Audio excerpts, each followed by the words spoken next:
Hey guys, it's Megan with Love Lift Sing and welcome back to my How to Adult series.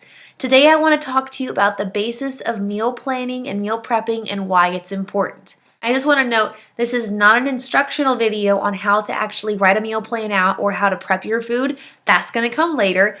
Today I just want to talk to you about why it's important and how you can get started into the healthy routine of meal prepping and meal planning. Now from personal experience, I was somebody who used to go out on a regular basis, like maybe 5 times a week, twice a day, to get my food. And it adds up. And it's not good for you. Now that I think about it, it didn't even taste good. But I could tell a big difference in my body and in my mentality and just my overall wellness as soon as I started to prep my own meals, plan them out. It was the best thing I could have ever done. I've been doing this now for about 2 years consistently, and I can tell you something right now, I will never go back to not having my food prepped. I'm the girl at the office that brings her food every single day, and everybody's always like, what are you bringing today? What are you eating today? And I'm okay with that. I think maybe I have gone out in the past year, I think maybe 5 times. And all of it was actually really healthy food to go. It was just I didn't have a chance to get something put together that morning because of whatever reason. I give myself these options so 1, I'm not bored, and 2, I stay on track budget and health-wise, so it makes a really big difference. Now, if you have not watched the very first video in our series about routine and basics, I encourage you to do so, and I encourage you to follow some of my guidelines as well to help you get into the habit of meal prepping and planning as well, because the routine is really, really important. If you don't have the routine down, you are not going to execute this, and you are not going to be a successful meal planner or a meal prepper. Now, when I'm in the kitchen, I tend to keep things really simple.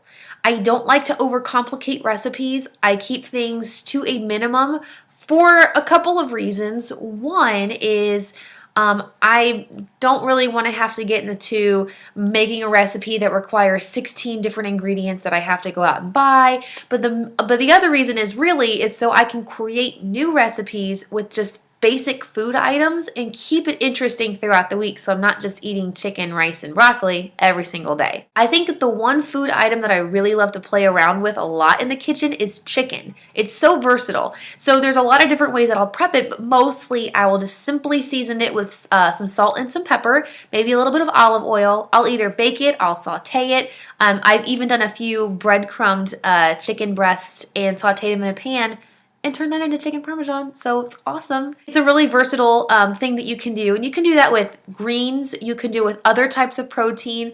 You can do it with fruits and smoothies and all sorts of stuff. So there are ways to do it. My biggest suggestion to get started is I want you to actually write down on a piece of paper, and I'm serious, do this right now. Write down on a piece of paper, how many times do I go out to eat each week? And how much do you spend? And if you don't know, refer back to my other video, Baking 101, and check your online bank account. See how much you've been spending, and I can guarantee you, you're going to add that up and go, oh my gosh. When it comes to actually buying the food, a lot of people say, oh, it's too expensive, I don't have the money.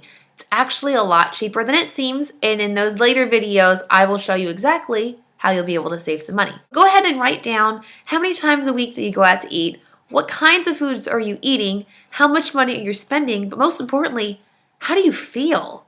Are you still hungry after you eat it? Do you feel bloated and weighed down? Do you want to kick yourself and you're like, I should not have had that? Or if you're eating somewhat healthier, is it worth paying the higher price for when you can make it at home for a lot less? Cooking is an important skill, and as an adult, it's important to be able to take care of yourself as well as the people around you. So if you have a family or you're planning on having a family, you want to be able to prepare healthy meals at any given time.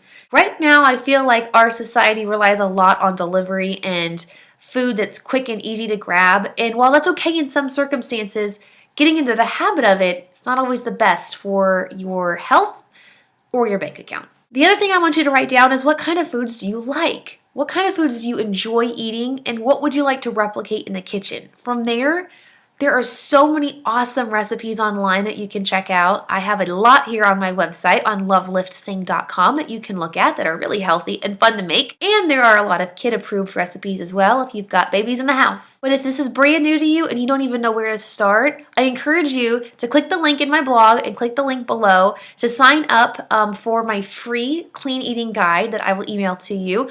And it is a guide that talks about clean eating, what it is, how do you want to plan your meals, and then a ton of recipes, breakfast, lunch, dinner, desserts, even Shakeology recipes that's going to help get you through your week. So go ahead and write that all down.